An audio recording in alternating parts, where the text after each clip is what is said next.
व्युत्क्रमानुपाती होता है। चाल जो होता है समय का क्या होता है, व्युत्क्रमानुपाती होता है। यानी चाल का रेशियो देने रहेगा, समय का रेशियो आ जाएगा, समय का रेशियो देने रहेगा, चाल का रेशियो आ जाएगा।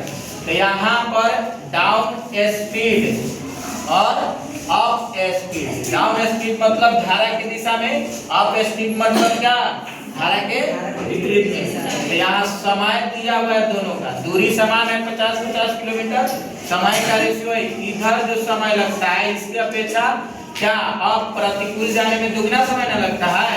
इस समय का रेशियो हो गया, चाल का रेशियो यहाँ से हम निकालेंगे तो 2 अनुपात कितना देगा, 1 ना। हमने बोला कि प्रश्न में आपका दिया हुआ है दूरी से यहाँ कोई लेना देना नहीं है, रेशियो में ये पता हो गया कि दूरी निश्चित है। तो चाल की हम लोग जानते हैं कि चाल जो होता है समय का व्युत्क्रमानुपाती होता है, यानी समय बढ़ेगा तो चाल घटेगा, समय घटेगा तो चाल बढ़ेगा। यानी समय का रेशियो देने रहेगा, पलट देंगे चाल का रेशियो आ जाएगा, चाल का रेशियो देने रहेगा, पलट देंगे समय का रेशियो आ जाएगा। अब शांत जल में नाव की चाल दिया हुआ है 3 किलोमीटर क्या प्रति घंटा दिया हुआ है ना।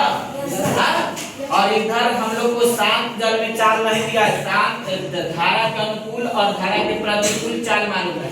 धारा के अनुकूल चाल है 2 किलोमीटर प्रति घंटा रेशियो में, और धारा के प्रतिकूल है कितना, 1 किलोमीटर प्रति घंटा।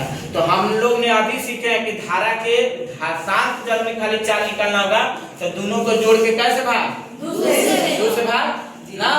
और धारा के खाली चाल निकालना होगा तो घटा के 2 से भाग। तो यहाँ पर निश्चित राशि की तुलना यहाँ अनुपात के उसी राशि से, तो इन दोनों को हम लोग क्या करेंगे, जोड़कर 3 से 2 से भाग देंगे तो धारा के अनुकूल चाल निकल गया।